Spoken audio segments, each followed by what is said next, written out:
Olá, pessoal, bom dia. Bem-vindos a mais um seminário do Grupo de Pesquisa 2MOC. Hoje a gente tem o prazer de receber o professor Dr. Leonardo Barbosa, ele da Universidade de Pernambuco.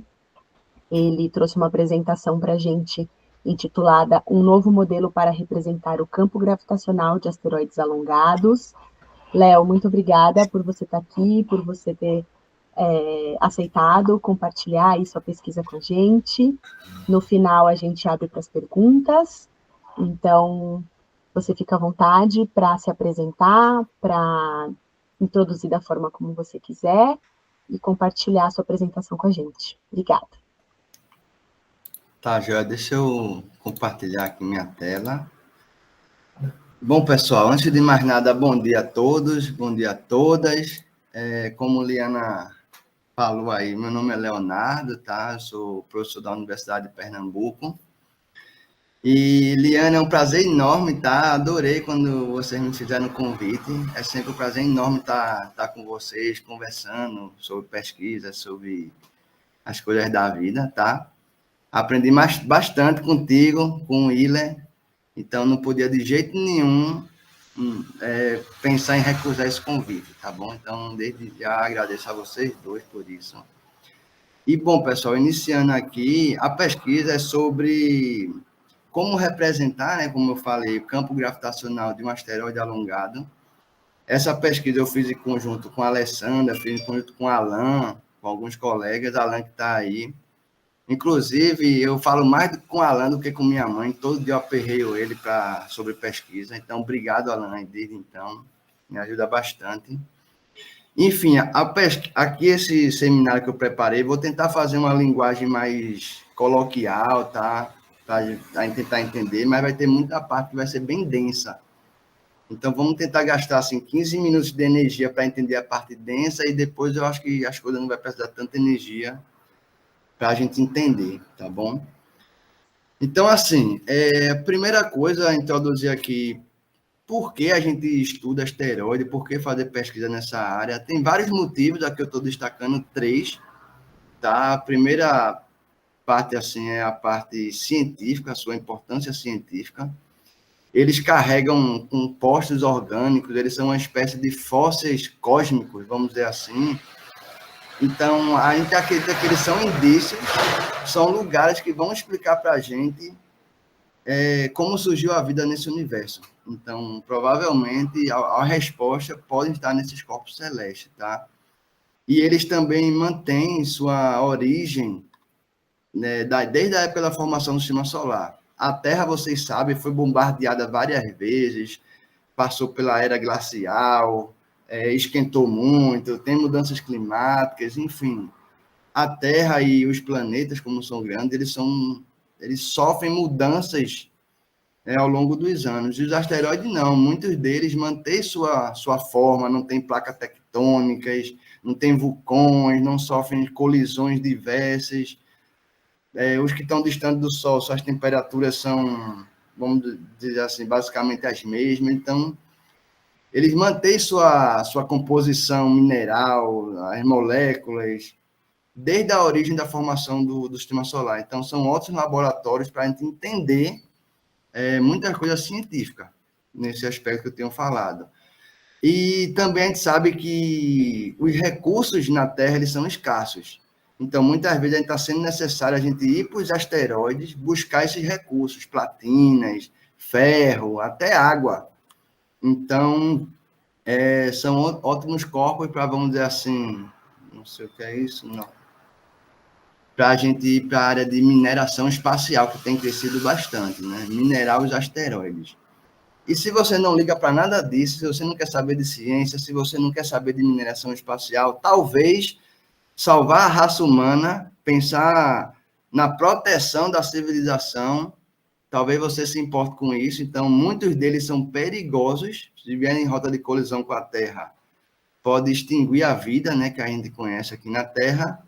Já aconteceu várias catástrofes dessas, a mais famosa é a do dinossauro, que um asteroide caiu aqui, e ela não foi a mais danosa ao planeta, tá? Que extinguiu os dinossauros, extinguiu 75% da vida na Terra. 75%.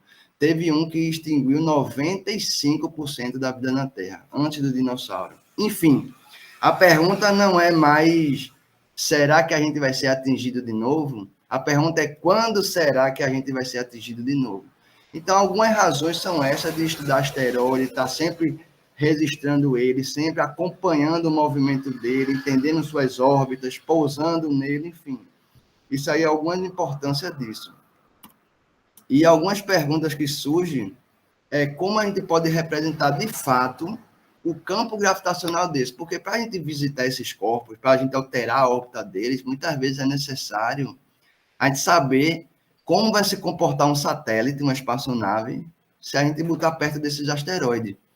Então, existem vários modelos matemáticos, cada um serve para uma determinada parte da missão, e um dos mais famosos, um dos mais usados, é chamado de modelo do poliedro. Tá? Aqui é uma equação, você não precisa se atentar bem a ela, mas conhecer esse modelo, tá bom? É um Léo, modelo... licença. Oi. Clica no ocultar, nessa barra embaixo, que a gente está perdendo uma partezinha dos seus slides. Isso, obrigada. Desculpa, Obrigado. Então, assim, esse modelo do poliedro, ele é utilizado quando a gente vai fazer análise nos últimos estágios de uma missão espacial. Então, eita, definimos o asteroide, fizemos todo o estudo que podia, agora vamos lá visitar ele. A gente normalmente usa esse modelo do poliedro, tá bom? Para ficar muito próximo ao asteroide, para poder pousar nele. Então, é um modelo que a gente fala de alta fidelidade, tá? Já foi usado várias vezes para pousar em asteroide. Então, tá aí ele. Só que ele demanda muito tempo e esforço computacional. Para você achar as soluções das trajetórias, dá muito trabalho, tá? Mas por esse motivo, ele é muito preciso, tá bom? Com certeza tem alguns erros, mas a maior defeito, a gente acha que não é um defeito, mas a maior dificuldade seria o tempo e o esforço computacional que isso demanda para você simular uma trajetória, uma órbita de uma espaçonave próxima a um asteroide que tem a forma irregular, tá bom? Então, com isso, surgem outros modelos mais simples, mas que até certo modo, até certo ponto, eles funcionam muito bem, que a gente chama esses modelos de modelos simplificados, tá bom? Esses modelos simplificados, eles estão utilizados mais ou menos nos estágios iniciais de uma missão espacial. Ah, vamos visitar um asteroide, será que é possível visitar ele? Qual é o risco que o satélite vai ter ao visitar esse determinado asteroide?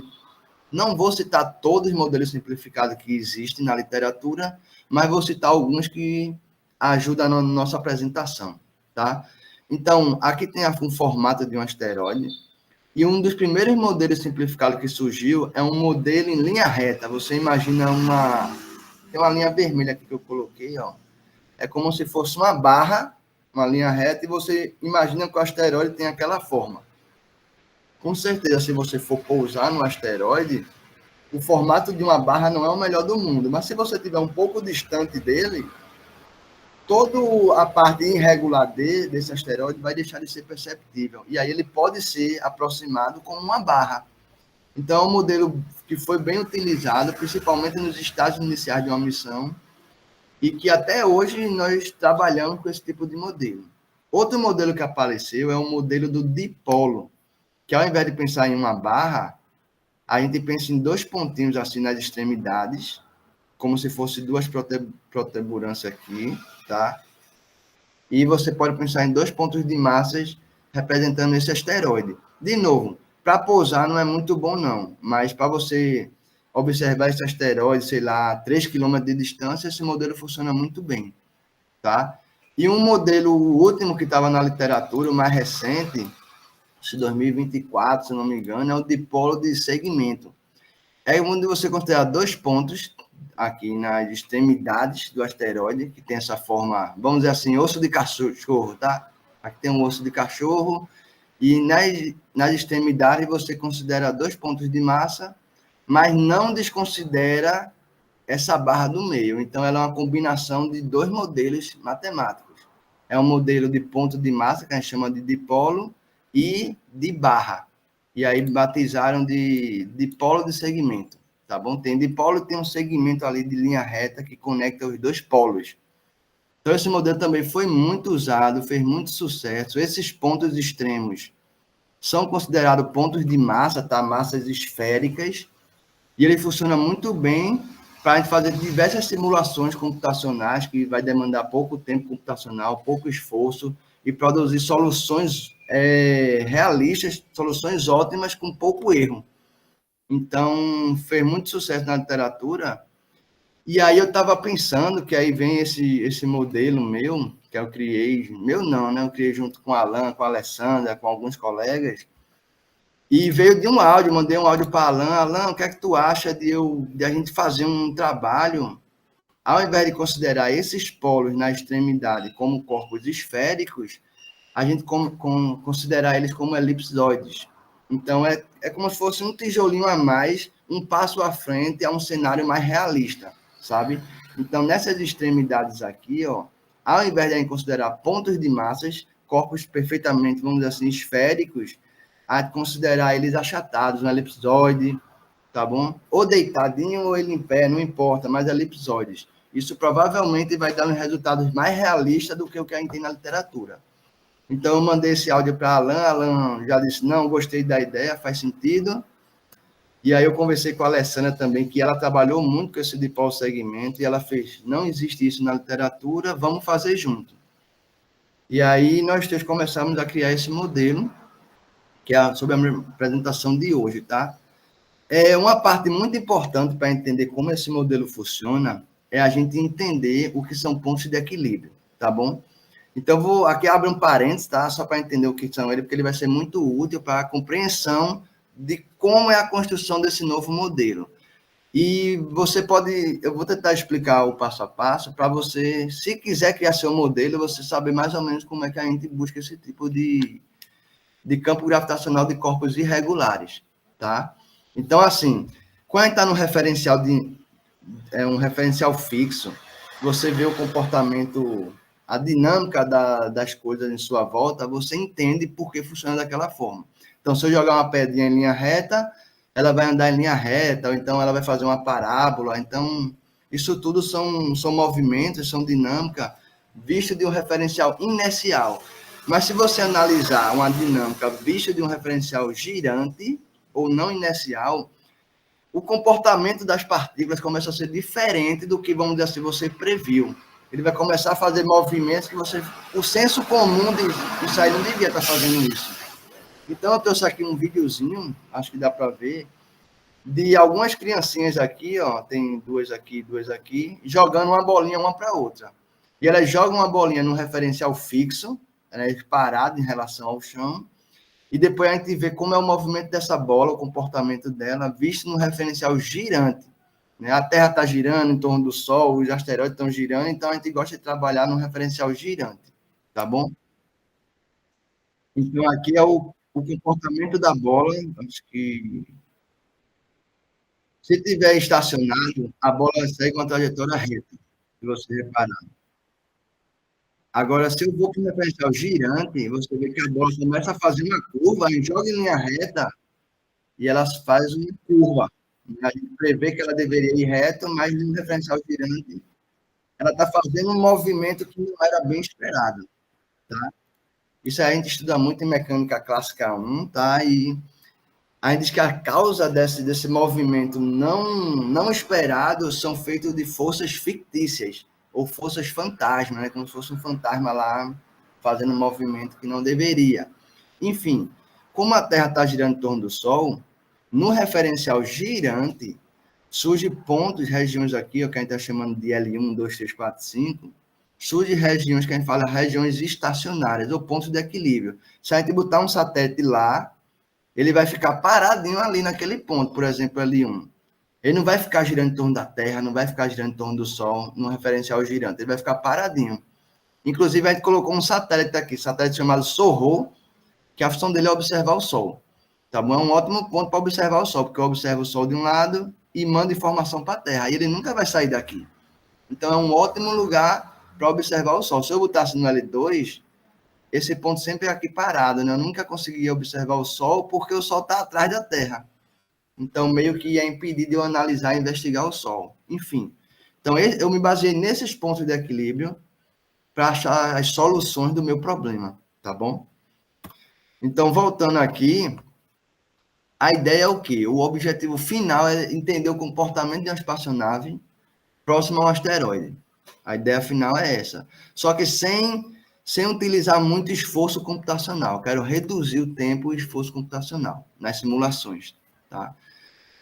E aqui o modelo que a gente vai usar, vou aproximar aqueles polos, aquelas massinhas como elipsoides, tá bom? E a gente, para validar o problema, a gente não pode simplesmente criar um modelo e dizer, esse aqui funciona. A gente tem que validar, a gente tem que comparar com outros modelos da literatura. E pelo modelo do poliedro ser um dos mais de alta fidelidade, então a gente vai comparar o nosso modelo com o modelo do poliedro, para ver o quão próximo, quão real, até onde é possível usar esse modelo. Quais são as vantagens dele e desvantagens. Então, a primeira coisa que a gente fez foi equacionar, fazer a equação do movimento, ou seja, como seria a equação do movimento de uma elipse, se aqui fosse uma elipse também, ao invés de esférico, um ponto de massa, e aqui uma barra, né? Um segmento em linha reta, que conecta esses dois polos, como eu falei para vocês. Então, a gente chamou o dipolo segmento existia na literatura, então a gente botou o nome generalizado. Vamos generalizar agora. Os polos não precisam ser mais esféricos. Eles agora assumem formato elíptico, tá? E aqui a gente não precisa saber muitas equações, mas se você for botar na mão, as equações do movimento são essas, tá bom? Então, isso aqui é a massa dos corpos, desses dois, normalizada. Essa aqui é a massa do segmento. Então, tem asteroide que a gente vai modelar que esse segmento vai dar massa zero, ou seja, eles só são duas bolas conectadas. E tem corpos que a maior massa do asteroide vai ser só esse segmento aqui, como se as extremidades fossem desconsideradas, tá bom? Então, aqui é uma forma mais geral. E esse L1 e L2 são justamente a posição desses dois corpos, referente a um sistema de referência girante, tá? E aqui é a equação também, né? Não vou deduzir ela, mas a equação do movimento é nesse modelo que a gente criou, tá bom? A gente criou esse modelo, fez a parte matemática todinha e chegamos nessa equação. Isso aqui é o potencial gravitacional de um corpo irregular. Ele não é mais um ponto de massa, tá bom? Ele agora é um corpo irregular que está sendo utilizado esse modelo aqui da gente, que eu vou chamar de GDSM, tá? Então, por exemplo, esse primeiro termo é devido à atração gravitacional de um polo, esse segundo termo é a atração gravitacional do outro polo, e esse do meio aqui, do meio não, esse no final, é a atração gravitacional da barra, tá bom? E esse termo inicial é devido ao sistema de referência não inercial, que a gente chama também de força centrífuga. Tipo a máquina de lavar, quando ela gira muito rápido, ela tende a expulsar, né, a colocar para fora aquelas roupas. Então, é devido a esse termo aqui, tá bom? E aqui alguma definição desse achatamento. Esse termo só surge devido ao achatamento que a gente botou. Se esse A for zero, não tiver achatamento, se aqueles extremos forem esféricos, tá? Então, esse termo desaparece, a gente tem um modelo já existente na literatura. Então, o tijolinho a mais que a gente está colocando na ciência seria esse novo termo, e esse aqui também, que é devido à forma alongada ou achatada dos corpos da extremidade. Tá bom? Enfim, e X e Y é a posição de um satélite, qual é o comportamento dele, se ele tiver regido por esse potencial aqui. E aqui começa o nosso processo de agora vamos aplicar esse modelo matemático a um asteroide específico. Porque se você observar, aqui existem vários parâmetros. Vamos atentar só os principais, tá? Tem um K aqui, acho que dá para ver aí, né? Esse K diz respeito à rotação do asteroide. Se ele girar muito lento, esse K tem valor muito elevado. Elevado quanto? 1000, um exemplo. 1000 é muito alto, ou seja, é um asteroide muito lento.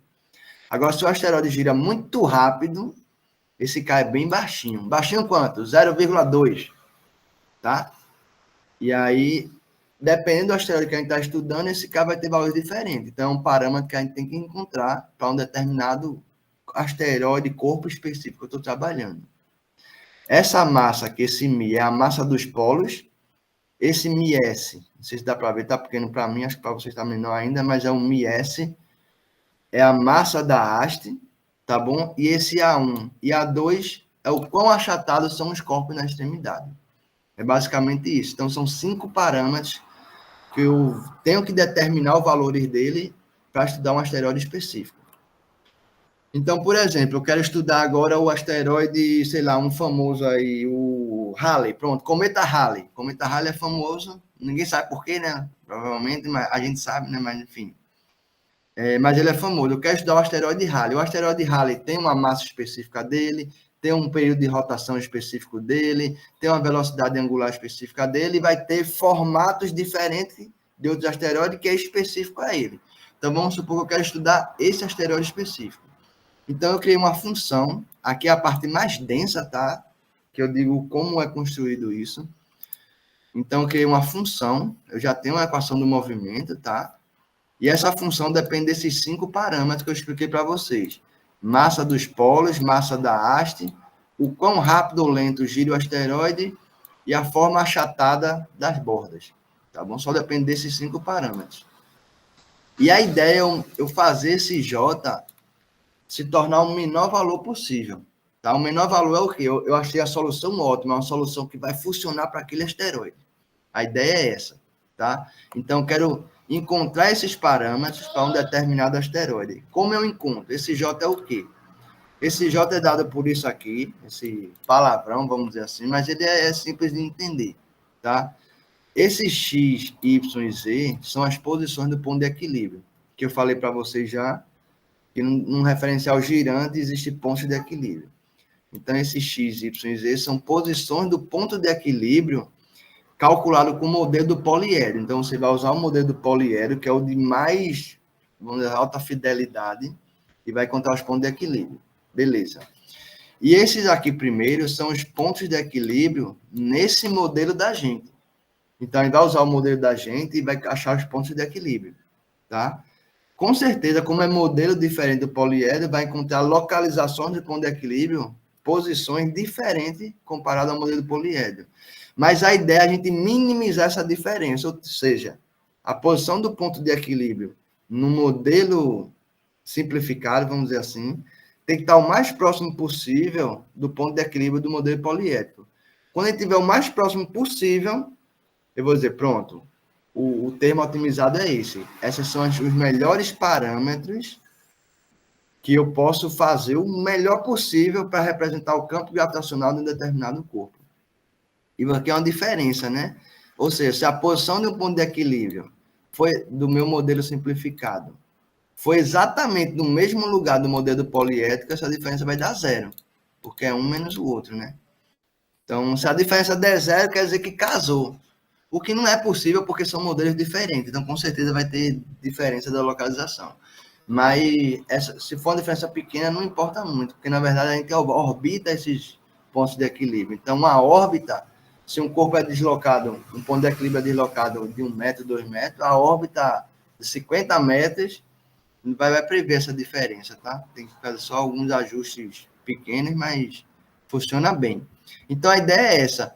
Então, eu tenho que dar um chute inicial para o processo de otimização funcionar. Então, eu digo, sei lá, para esse asteroide vai ter essa massa, para esse asteroide vai ter essa massa, vai ter essa rotação e esse achatamento. Eu dou um chute inicial e aí eu uso o problema de otimização, tá?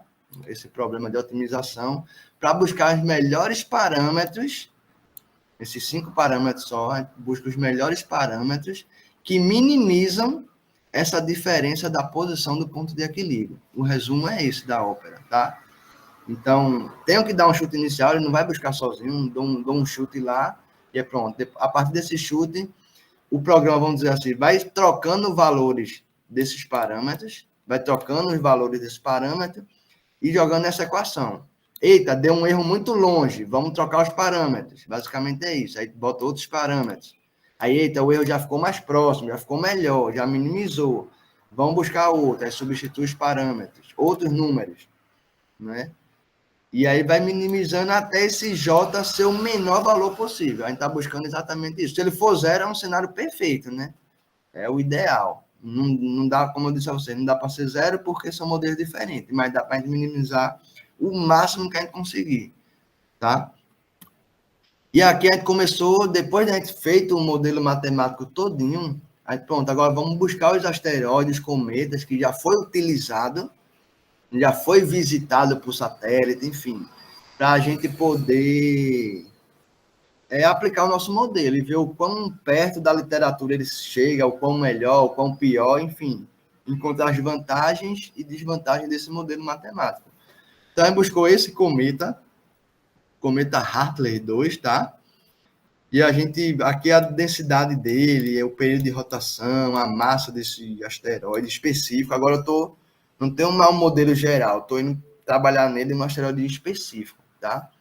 E usando o modelo do poliedro, a gente calculou os pontos de equilíbrio desse cometa em específico, tá? Então, assim, vamos dizer assim, a gente vai assumir esses pontos de equilíbrio como irreais, né? Nessa posição mesmo, porque a gente está usando um dos melhores modelos que a gente tem. Então, tá aqui a localização dos pontos de equilíbrio, e é esses pontos que eu quero aproximar ao máximo com o meu modelo. E aqui a gente tem que botar alguns critérios, né? A massa não pode variar demais, enfim, alguns critérios que a gente bota, mas você vê que são os 5 parâmetros que a gente quer encontrar. E aqui é meu chute inicial, tá? Eu considerei a massa dos polos 0,6, a massa daquela haste 5,4, o quão rápido ou quão lento ele gira. A gente chama isso de razão de força. 0,5, e aqui o quão achatado tá. Se for 0, é porque o corpo é perfeitamente esférico, tá? Aquelas extremidades. Se for diferente de 0, ele vai ter algum achatamento. Se for positivo, é horizontal achatamento. Se for negativo, achatamento, vamos dizer assim, é vertical. E aqui está os valores otimizados que a gente encontrou usando a otimização do modelo que a gente criou, tá? Esse generalizado, e do modelo existente na literatura, tá? São os parâmetros encontrados para esse cometa em específico. Vamos focar no J. O J do modelo simplificado da literatura deu 1,7, tá? E o modelo da gente deu 0,053. Aí, como eu disse a vocês, quanto menor esse J, mais próximo da realidade, vamos dizer assim, tá? Então, você vê que o modelo da gente já mostra que esse modelo é melhor do que o que existe hoje na literatura, tá? A diferença desse modelo e desse, como eu falei para vocês, é o achatamento. Você vê que no modelo de polo segmento, o achatamento é 0 das extremidades, são esféricos. E no modelo da gente, embora pequeno, eles são, para ficar mais realista, é melhor considerar ele como elipsoides, como corpos achatados. Tá? Então, você vê que esse modelo, já que numericamente já mostra ser melhor, porque a parte que eu quis otimizar, esse valor é menor do que esse valor. Não sei se eu estou entendendo, vocês estão entendendo, mas a ideia é basicamente essa, né? E aí agora eu quis comparar os modelos com o modelo, vamos dizer assim, do poliedro, que é o modelo mais fiel que a gente tem. Uns dois, né? O mais fiel é difícil dizer, mas um dos mais fiéis que a gente tem. Então, assim, comparar não de forma apenas otimizada, mas agora vamos calcular o potencial gravitacional usando o modelo do dipolo generalizado, que é esse da gente, e usando o poliédrico. A gente vai calcular o potencial gravitacional em vários lugares no espaço, próximo do corpo, distante, em vários lugares, e vai comparar com o modelo da gente, tá? O quão longe ou quão próximo o potencial gravitacional está nesses modelos, tá? Então, aqui a gente chama de erro relativo, ou seja, qual é o erro que o meu modelo tem comparado com um modelo poliédrico, tá?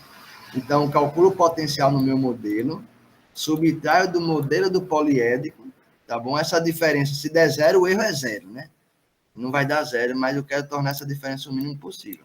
Então, a gente calculou aqui para os 3 modelos utilizados na literatura. Deixa eu só explicar essa figurinha aqui. Aqui é um asteroide, o Hartley, né? O cometa Hartley, não é um asteroide, é um cometa. Esse eixo Y é o erro relativo. O quão errado, vamos dizer assim, está o potencial gravitacional dos modelos comparado com o poliédrico. Lembrando que o poliédrico é o modelo certo, vamos dizer assim, tá? E esse eixo X, ele é a distância que eu estou do meu corpo, tá bom? A distância. O satélite está do meu corpo principal que eu estou estudando. E tem uma barra vertical aqui preta, que vamos dizer assim, é a superfície do asteroide. Da barra vertical preta para a esquerda, são regiões dentro do asteroide, está dentro. Não tem significado físico nenhum para a gente. Aí não quer pegar um satélite e botar dentro do asteroide. Né? A gente quer orbitar ele, visitar ele, até pousar nele. Mas não quer ir para dentro do asteroide, tá? Então, tudo que tiver aqui ao lado esquerdo dessa linha vertical não interessa nada para a gente, tá bom? Agora, o que tiver do lado direito interessa, porque são regiões fora do corpo, tá? E em cima dessa linha preta é eu pousando no corpo. Então, isso vermelho aqui que vocês vê é o erro quando eu comparei o modelo de ponto de massa. Vou representar o potencial gravitacional de um asteroide como ponto de massa, tá? Então, o quão esse potencial é errado em relação ao poliédrico. Então, esse erro é em vermelho. Quanto maior isso aqui vai para cima aqui, ó, ou para baixo, maior o meu erro. Então, você vê que o erro aqui chega próximo à superfície, é maior do que quando eu estou longe da superfície do asteroide. Olha só o vermelho, tá? É quando eu represento um ponto de massa. O azulzinho, você vê que o erro, ele é menor do que o vermelho. Assim, a dispersão da cor azul, ela é menor quando comparado com o vermelho, né? Então, o erro relativo esse azul é o dipolo segmento, é o que existe na literatura já, tá? O erro dele, você vê quando se aproxima do asteroide, é melhor do que o ponto de massa, tá? Você vê que é pequenininho, chega aqui a 1%, tá? 1% de erro, próximo à superfície, mas à medida que vai se afastando, esse erro vai se tornando cada vez menor. E o modelo que a gente criou, que é esse verdinho, você vê que ele está menos disperso ainda do que os outros dois modelos, que é o verdinho aqui, ó. Próximo à superfície aqui do asteroide, se eu quiser pousar, o erro dele é menor do que 0,5%, tá? Menor do que isso, acho que dá 0,3% de erro relativo. Relativo a quem? Em relação a quem? Ao modelo poliédrico.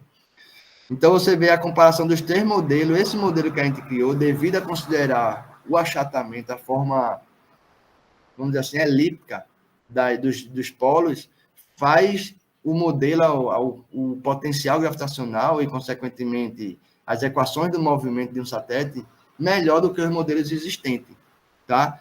E, por outro lado, se você vê longe do asteroide, então o asteroide, o tamanho dele é aqui, 3 km, se eu for para a região distante, você vê que os três modelos são basicamente o mesmo erro, ou seja, zero. Tende a zero aqui, né? Porque, assim, quando eu estou distante de um asteroide, a forma irregular deles deixa de ser perceptível. A gente olha a Lua daqui, por exemplo. Olha a Lua, você vê a Lua esférica, bonitinha, você não percebe os buracos, as crateras, as montanhas, a forma não achatada, vamos dizer assim, dela, se torna tudo homogêneo, tudo bonitinho. Então, a gente até acreditava antigamente que o céu era imutável, olha a Lua perfeitamente esférica, lisa. E Galileu foi que olhou com o telescópio e fez, não é tão liso assim, né? Então, assim, quando a gente está distante de um corpo celeste, a forma irregular dele você não precisa levar em consideração, porque não é perceptível. O campo gravitacional não vai moldar essas irregularidades devido a você estar muito distante. Então, se eu quero analisar, por exemplo, o cometa Hartley, a 60 quilômetros dele, qualquer um dos três modelos é perfeito. Usa ele como massa pontual, usa ele como dipolo segmento ou dipolo segmento generalizado, vai dar o mesmo resultado. Vai dar as mesmas simulações, os mesmos soluções, tá? Mas no momento que eu quero me aproximar desse corpo, então aquela borda, aquela cratera, agora sim vai começar a fazer diferença, vai começar a perturbar gravitacionalmente o satélite e aí modificar ele. Então, você ter um modelo mais preciso é melhor para você prever melhor o comportamento do satélite. Se ele tende a escapar, se ele tende a ficar preso, se ele vai tender a colidir. Então, você vê que próximo ao asteroide, regiões de pouso, regiões de aproximação para tirar foto, o modelo generalizado que a gente criou aqui, ele é melhor do que os outros modelos, tá bom? Isso aqui é crucial nas fases iniciais da missão espacial, que você consegue ter um resultado desse em questões de segundos, tá? Você não precisa meses de simulação computacional, podendo achar as melhores soluções, vamos dizer assim, em termos de segundos. O modelo poliédrico é importante, mas a gente é mais usado nos estágios finais de uma missão. Depois que a gente sabe isso aqui tudinho, acha as soluções, acha os resultados, vê qual é a região perigosa, qual a região não é perigosa. E com essas regiões, a gente pode achar com um modelo mais simples, que tem resultados mais rápidos e muito menos tempo e esforço computacional. Aqui é um asteroide Arrokoth, é o asteroide mais distante que a gente já visitou. Tá? Então, aqui, de novo, essa figurinha representa aquilo que eu falei para vocês. O vermelho é considerar esse asteroide como um ponto de massa. O azul é o dipolo segmento existente na literatura. E o verdinho é o generalizado, é o modelo da gente. Você vê que ele é melhor também. Tá? Aqui, de novo, da linha vertical para a esquerda não interessa a gente. São regiões dentro do asteroide que a gente não quer saber. Tá bom? Então, você vê que o modelo generalizado é melhor, comparado com os outros modelos. E aí, com isso, a gente consegue achar soluções. Por exemplo, se a gente quiser visitar um asteroide desse, a gente pode fazer manobras espaciais, né? Gastar combustível para sair de um lugar, aí ir para baixo dele, aí tira foto, aí vai para outro lugar, tira foto dele. Enfim, antes de pousar, a gente mapeia ele, chega perto, mapeia, vê como é, onde é que tem as formas dele, qual o melhor lugar de pouso. Então, antes de pousar, a gente se aproxima e tenta pairar em cima dele, por exemplo. Então, a gente achou soluções, considerando nosso modelo agora, modelamos, achamos para esse asteroide os parâmetros mínimos, que minimizam, né, os pontos de equilíbrio. Agora, vamos construir soluções, vamos ver quais serão as regiões legais, como a gente pode fazer manobras, gastando pouco combustível ou nada. E aí, eu tenho uma simulaçãozinha que eu montei aqui no MATLAB, que é a simulação em torno desse asteroide que a gente fez, tá?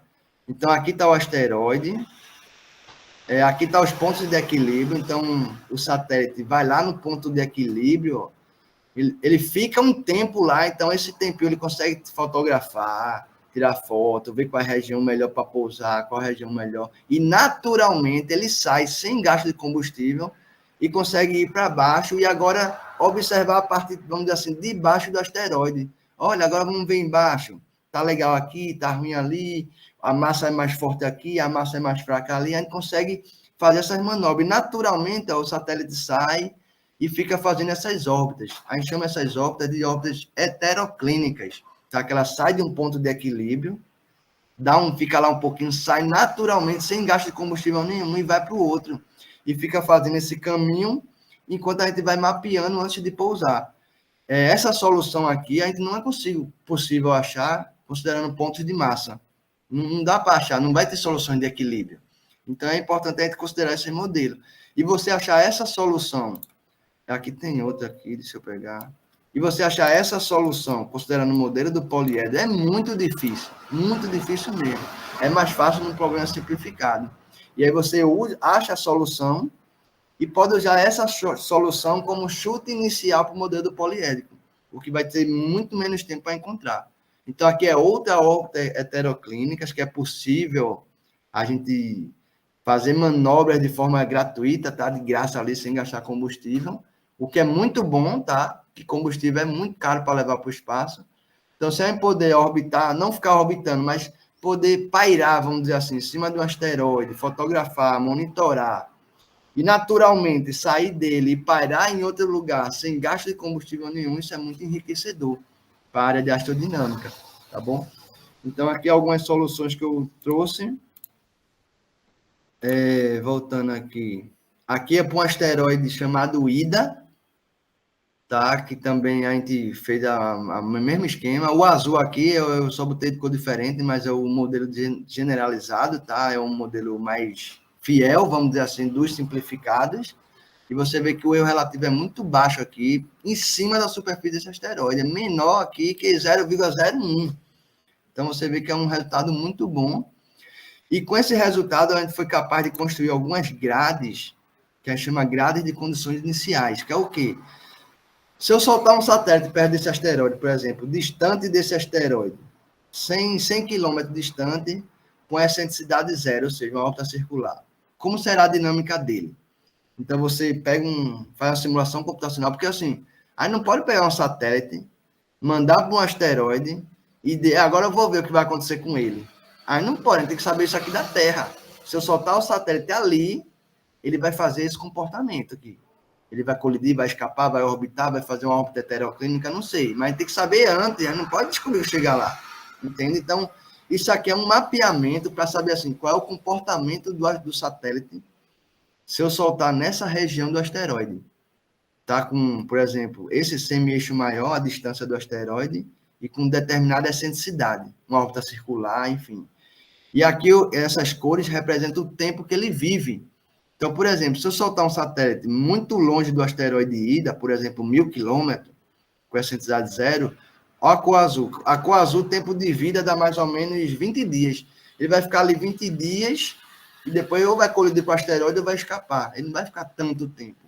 E a região vermelha são regiões que o satélite vai ficar preso ali. Ele ficou toda a simulação computacional. Eu simulei por 200 dias. Então, se eu botar um satélite aqui, mais ou menos, 80 quilômetros com excentricidade zero, numa órbita direta, né, sentido anti-horário, né, ele vai ficar preso ali naquela região sem você usar manobras orbitais para estar corrigindo o órbita. Ele vai estar ali preso sempre, né, o que é bom.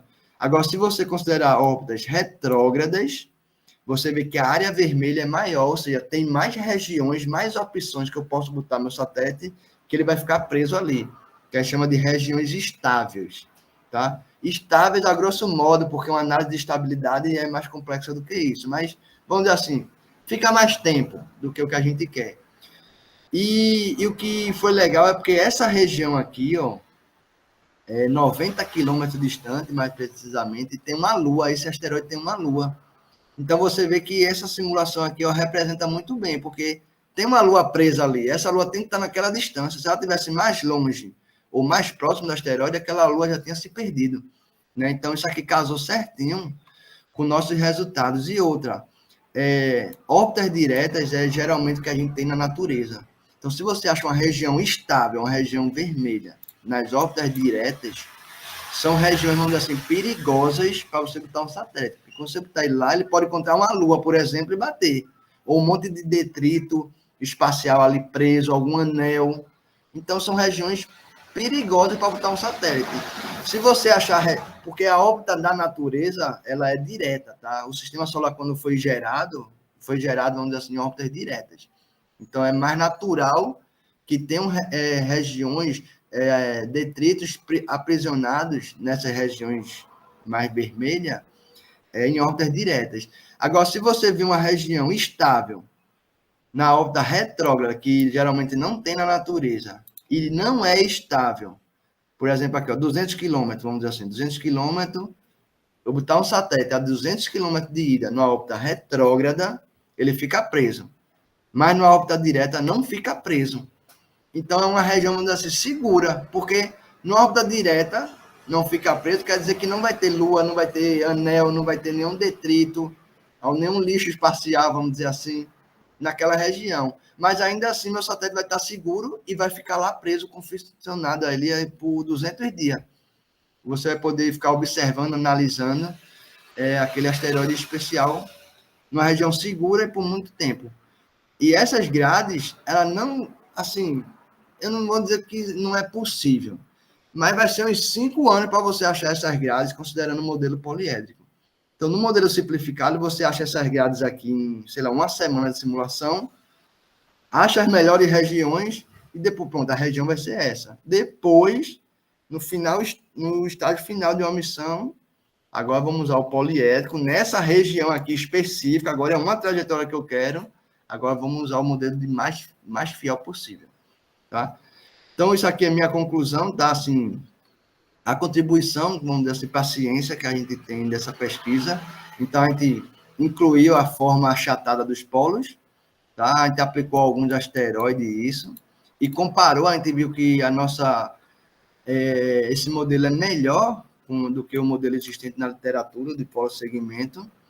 Esse modelo da gente continua tendo um baixo custo computacional também, que permite encontrar essas soluções que eu estou mostrando para você, dentre várias, tá bom? E ela é muito boa, né, para ajudar, para contribuir os estágios iniciais de uma missão espacial, que é como a gente faz, tá? E os próximos passos é, agora que a gente tem um modelo concreto, agora a gente tem um modelo, vamos aplicar, buscar soluções em outros corpos, tá? Agora a gente tem, por exemplo, 5 corpos, né? Hartley, Halley, 2 Ida, a Rocote, enfim, tem outros corpos. Agora vamos achar as soluções. Já temos o modelo, já minimizamos, já está funcionando, já validamos. Pronto, agora é achar as soluções ótimas. Soluções de, quero pousar, vamos buscar a melhor solução. Quero ver o tempo de vida, vamos achar as melhores soluções, entre outras coisas. Tá bom? E aqui eu agradeço, né? Desculpa a hora, acho que eu falei demais. Obrigado a todos e a todas. E quem tiver dúvidas, perguntas, estou disponível aqui para ajudar no que eu souber.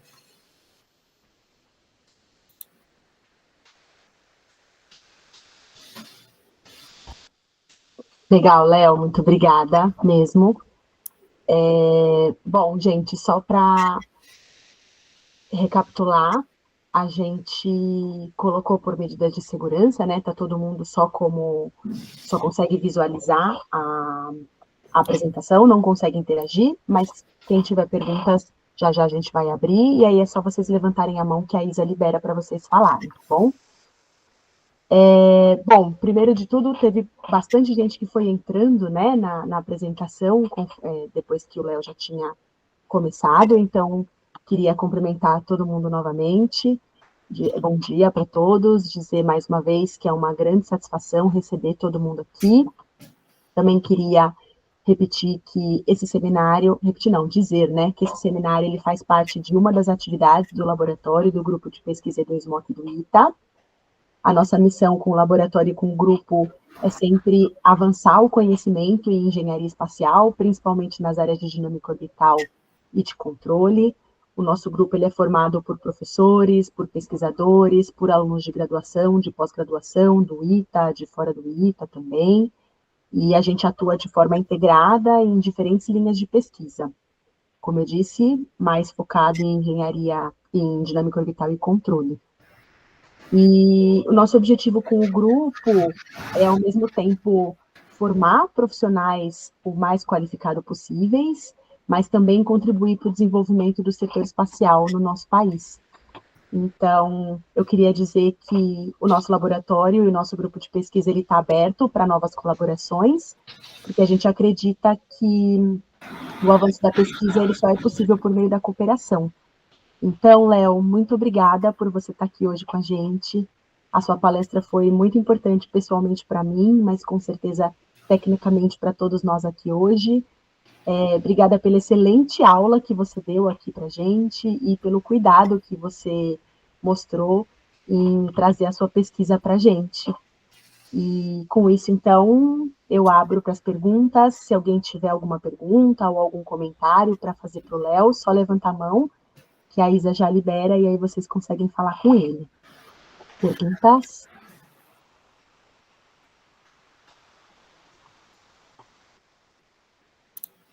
Vamos lá. Eles conseguem levantar a mãozinha, né, Isa?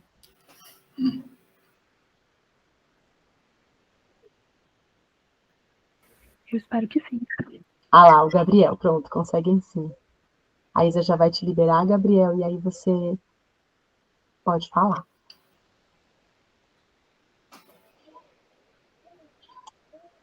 Eu não consegui ver quem levantou a mão. O Gabriel.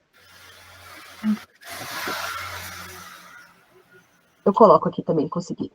Gabriel, pode falar.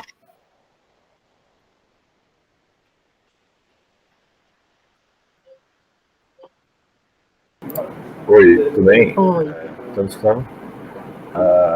Então, primeiro, obrigado pela apresentação. Eu acho que foi muito bem explicado.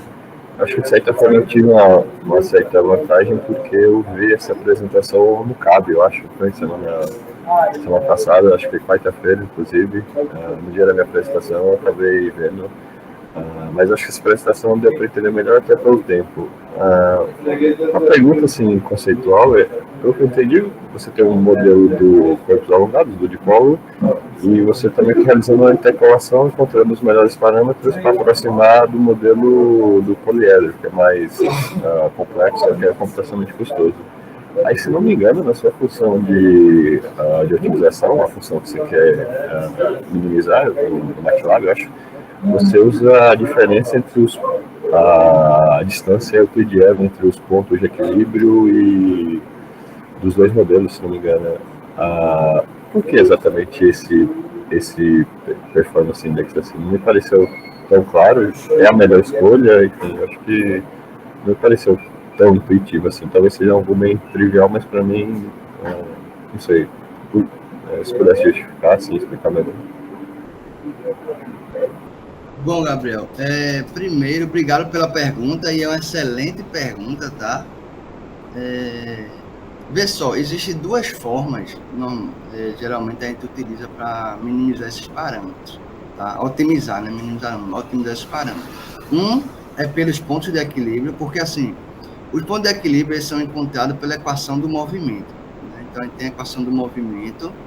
Então, se a equação do movimento prevê um comportamento dos pontos de equilíbrio muito próximo, provavelmente em toda a região vai estar bem, sabe? Então, esse é um método utilizado por isso, que é vindo da equação do movimento puramente, e não simplesmente do potencial. Outro meio que o pessoal usa muito é usando o potencial gravitacional, ou seja, pega o potencial de uma região, né, vários pontos, e tenta minimizar também, minimizando o potencial gravitacional do modelo da gente, o modelo do poliédrico. Eles são mais os dois mais utilizados na literatura. Inclusive, eu falei com o Alan, como eu disse para o pessoal aqui, o tempo todo eu falo com o Alan, e eu falei com o Alan, Alan, agora tem esses dois modelos na literatura, duas formas de a gente otimizar, que são os mais utilizados, pelo ponto de equilíbrio ou pelo potencial, tá? Agora, qual é o melhor dos dois? Né? Qual dá resultados melhores?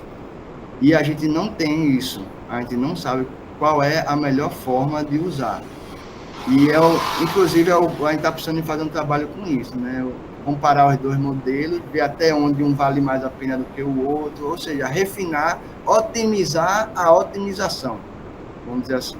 Então, assim, a ideia de usar isso primeiro, já tem bastante na literatura, o pessoal faz isso, tá? E devido a aproximar a equação do movimento, a equação do comportamento dinâmico. Essa dinâmica vamos dizer assim, altamente não linear. E se eu tenho 4 pontos de equilíbrio, eu tenho 4 regiões assim, grandes de dinâmica não linear, 4 pontos que vai ter soluções completamente diferentes. O que torna a solução, entre aspas, assim, no geral, muito boa. Tanto é que a gente faz aquele erro relativo e vê que realmente nas regiões tudo funciona, né? Mas qual é o melhor, qual otimiza mais, por que esse ou não aquele, a gente não sabe essa resposta ainda, mas eu tenho fé que esse ano a gente vai saber. Certo, obrigado. Eu também imagino que se você... Eu tinha pensado realmente nessa questão de potencial, acho que você falou assim, você tem um potencial no campo, você compara com o seu modelo e busca minimizar. Eu acho, pensando agora, que você falou dos 4 pontos, acho que não sei se faz muita diferença, mas talvez a vantagem seja quando você faz a otimização, você só tem 4 tables ainda, né, do ponto de equilíbrio potencial, não sei como você faria, teria que fazer uma amostragem, algo do tipo, selecionar alguns pontos específicos, mas acho que realmente deveria ser muito mais que 4 pontos só. Sim. Só uma coisa também, porque o potencial, ele também tem uma desvantagem, não é desvantagem não, mas assim, ele tem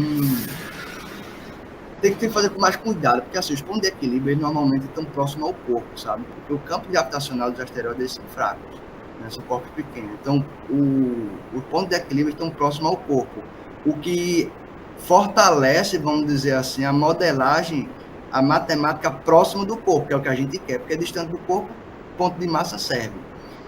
O potencial, às vezes a gente usa uma região muito grande, então você vê aqui, da direita dessa figura, do meio para a direita, tudo serve, né? Então, se você minimizar o geralzão assim, a maioria dos pontos está muito distante, o que dificulta eu reconhecer qual é a melhor modelagem para próximo do asteroide. Então, se for fazer o potencial, seria bom buscar regiões próximas ao corpo, fixar ali, vamos trabalhar a 10 km de distância dele, que é o que interessa, por exemplo, aqui. E aí você termina melhorando a busca pelo potencial. E já os pontos de equilíbrio não, eles já estão próximos, né, devido ao asteroide de novo ser um campo de gravitação muito baixo. Certo, deu para entender bem, obrigado. Obrigada, Gabriel. Próxima pergunta, só levantar a mãozinha.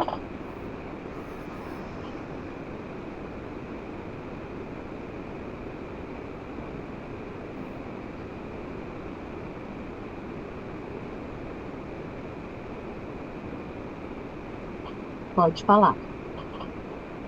Gilvan, pode falar. Opa, bom dia a todos. Primeiramente, agradecer ao senhor pela palestra, pela mostra que o senhor fez. E muito bom ver a projeção da UPE, né? A projeção da UPE para o Brasil e posteriormente para o mundo. Minha pergunta é sobre o sistema embarcado de hoje em dia, se o modelo do GDSM poderia ser utilizado em simulações para tempo real ou seria mais utilizado em uma fase de planejamento, ou seja, a gente vai planejar a trajetória do satélite, então ter o sistema de defesa, e a gente usaria esse GDSM no planejamento ou mais na simulação em tempo real? Olha, ótima pergunta. Vou ser bem sincero, tem muita coisa que tu falou aí que eu não sei nem o que é, Liana sabe, né? Mas eu vou tentar explicar pelo que eu entendi, tá bom? Aí tu me perdoa aí, Liana, se quiser complementa, né? Aprendi com ela, então eu sou aluna aqui também, tá? Vê só, por exemplo, não precisa falar disso não, mas tem missões espaciais que, não sei nem se foi essa pergunta, mas se não for, tu me diz. Tem missões espaciais que a espaçonave já vai sabendo o que tem que fazer. Tá? Assim, não dá para a gente ficar conversando daqui com ela, porque o delay é muito longe, né? O Arropote, por exemplo, tá tão longe, vai ser dias para a gente conversar com ela. Então, ela tem que ir pronta, né? Para saber o que fazer e ser capaz de se reconfigurar se alguma coisa ruim acontecer. Então, tem uma missão chamada Missão Espacial Lumion, tá? Que quer visitar a Lua, e é a primeira missão, o slogan dele é esse, tá? É a primeira missão para visitar a Lua. Não é pousar, mas é ficar ali observando ela, monitorando, com uma configuração já pronta. A gente não vai interferir em nada. Vai saber tudo o que ele tem que fazer e a gente só vai observar daqui. Então, é a primeira missão que está destinada a isso, né? A promessa deles, inclusive, está para voar em 2027, daqui a 2 anos. Qual o nome, de novo, por favor? É Lumion. Foi a que eu mexi lá na Itália, quando eu fui, com o Toku. E aí, claro que, devido a ser a Agência Espacial Europeia, né, deve ter outras agências correndo para ser a primeira, né? Todo mundo quer ser a primeira nisso, porque, como quando o homem foi para a Lua falar, né? A gente vai fazer isso, aí vai para a Lua na época, né? Não porque é fácil, aí vai porque é difícil, né? Então, se você é capaz de fazer isso, imagina o que você é capaz de fazer. Mas, quando ela visitar um NEO, um asteroide próximo, né, que passa próximo da Terra, que são os que têm risco de colidir com a Terra, que são os mais monitorados, esse é possível a gente fazer ajuste daqui, ainda assim vai ter um delay, mas coisa que a gente consegue prever. Tá? Então, essa a minha resposta. Não sei nem se é essa a pergunta. Tá? Mas se não, tu fala que eu tento ajeitar aqui. É isso mesmo, é isso mesmo. Eu queria saber se esse sistema poderia ser implementado em tempo real, no caso, o teu espaçonave conseguia deslocar do Arrocote ou então do Cleópatra, como o senhor falou, em tempo real, realmente. Ele está ali preparado, seguindo um fluxo já predeterminado. Daí aconteceu isso aí, o GDSM prevê que o asteroide vai passar e ele consegue desviar. Seria isso aí, basicamente. Pronto, então a resposta é sim, consegue. Agora, claro, assim, aí não consegue modelar tudo, né? Então, aquela órbita que eu mostrei aqui foi inspirado na apresentação de Alan, que Alan fez no curso de inverno do INPE, pronto, isso aqui, essa é uma órbita que a gente fala, a órbita ótima, né? Assim, é um cenário quando não tem perturbação, você modelou tudo certinho. Com certeza ele vai se desviar dessa trajetória. Mas a gente pensa num toro, né? Imagina um toro e a correção dele é feita automaticamente. Eu tenho que seguir essa linha. Se eu me afastar, a gente acha assim, 2 metros para a direita, aí eu vou fazer uma correção, vou dar um impulso para cá, onde eu volto para essa trajetória. Então, a gente chama isso aí de manutenção orbital, né? Tá? Vai ter que ter, mas a gente gastar o mínimo de manutenção orbital é o ideal. Então, essa é a trajetória perfeita. Com certeza, tem coisas que a gente não modelou, que vai perturbar essa órbita, mas ele sim pode ser capaz, faz isso sim, a gente sabe fazer isso, para ele mesmo ir se ajustando, se reconfigurando para manter no centro desse toro que seria essa linha em azul aqui.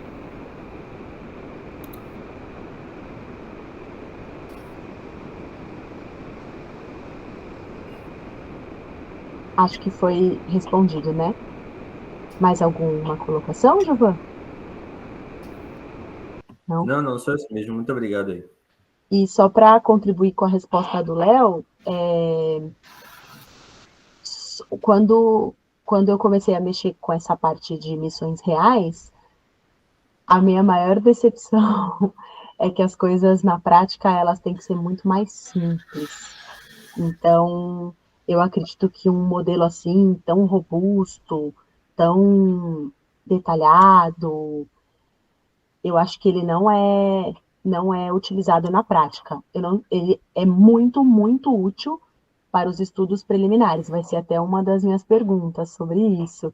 A gente precisa fazer muitos estudos, muitos, antes da missão ser lançada. E aí eu acho que o objetivo do Léo, na verdade, é nessa fase da missão, né? Com a contribuição do modelo dele, é para essa fase da missão, que antecede o lançamento, e não depois do lançamento. São coisas bastante diferentes, com características bastante diferentes e objetivos bastante diferentes. Certo? Perfeito. Próxima pergunta. Mãozinha.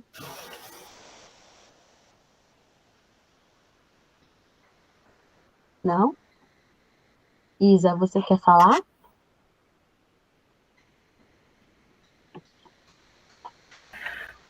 Eu não fiquei com dúvida durante a apresentação, não tenho nenhuma pergunta para fazer, eu queria só agradecer mesmo. Eu achei incrível, muito maravilhoso. Acho que o Leonardo explica muito bem, muito didático. E é muito gostoso ouvir ele falar. Muito obrigada. Obrigado, Isa. Que linda. Obrigada, Isa. Concordo com tudo que você disse. Eu tenho algumas coisinhas anotadas, mas se alguém tiver alguma colocação, é só levantar a mão aí, que aí depois vai abrindo. Léo, cadê a pergunta do Willer? Aqui, ele te perguntou, ele falou assim, perguntem ele por mim se o 3 e Atlas é um asteroide, cometa ou uma nave alienígena. Vixe Maria, não sei não. Eu perguntei para ele se isso era uma pergunta ou um trote. Não sei não faço ideia. Agora, alguém falou disso aí recentemente comigo, que era nave, essas viagens, né? Estão nessa discussão aí no mundo científico. Tem uns vídeos rolando na internet com essa discussão. Minha mãe mandou isso sobre esse negócio aí, pai, mas eu nem li. Bom, então, como eu disse, concordo com a Isa, como eu disse anteriormente também, muito obrigada por você estar aqui com a gente. Eu queria saber se vocês já têm paper publicado. Boa pergunta. Esse aqui, a gente não publicou, nem submeteu, tu acredita? Ó, que honra! Ele tá parado, assim, do ponto de vista de esperando autorização dos coautores. Eu falei, por mim já manda. Aí, não, deixa eu ler, aí vão ajustando, já ajusta aqui, outro ali, mas na escrita, sabe? Então, assim, minha esperança é submeter ele próxima semana e esperar, né? Esperar. Mas a Alessandra foi para Portugal, apresentou esse modelo, foi para a Finlândia também, apresentou, disse que o pessoal gostou. Teve um congresso aí no Brasil, que o pessoal também apresentou. Então, a gente tá divulgando ele, mas não submeteu ainda. Estou até com medo de alguém mandar e a gente perder isso. Eu ia perguntar isso, se exato, um dos motivos, primeiro, a hora que esse artigo for aceito, compartilha com a gente, que a gente manda lá no grupo, Joia. e se a gente pode colocar a sua gravação como pública ou ainda não, se a gente pode postar a gravação da sua palestra como pública ou se ainda não. Entendi. Dá para segurar uma Claro, semaninha, se não for pedir claro, mais. claro, com certeza, Em você vai me teoria era falando. essa semana, só que eu não quero aperrear ninguém, sabe? Eu não vou incomodar ninguém, não. Me deram prazo até quarta passada. Aí eu passou, né? Já é sexta, eu falei, meu Deus, segunda eu aperrei para ver se deixam eu submeter esse negócio aí. Aí, a minha próxima pergunta vai de encontro com o que o Gilva falou, mas você já tinha falado na conclusão, né? Se você teve que fazer alguma simplificação para que o seu modelo ficasse computacionalmente viável, mas você já disse que é super leve, que é bem ok, né? E aí eu queria saber se vocês já têm alguma limitação conhecida.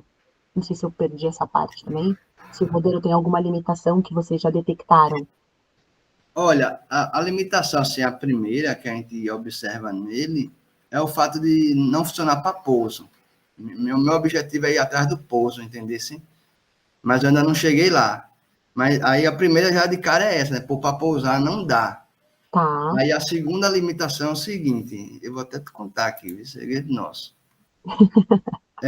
Deixa eu te mostrar essa figurinha. É que eu acho que se você for mexer com pouso, talvez você tenha que entrar para essa parte do sistema de controle, né? Então, Isso, é.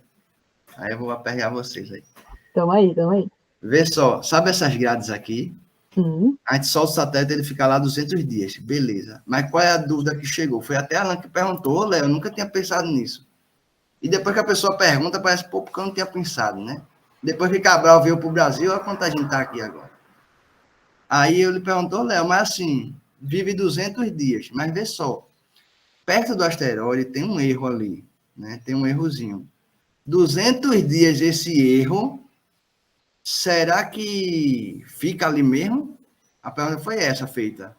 Eu fiz, eita, não sei.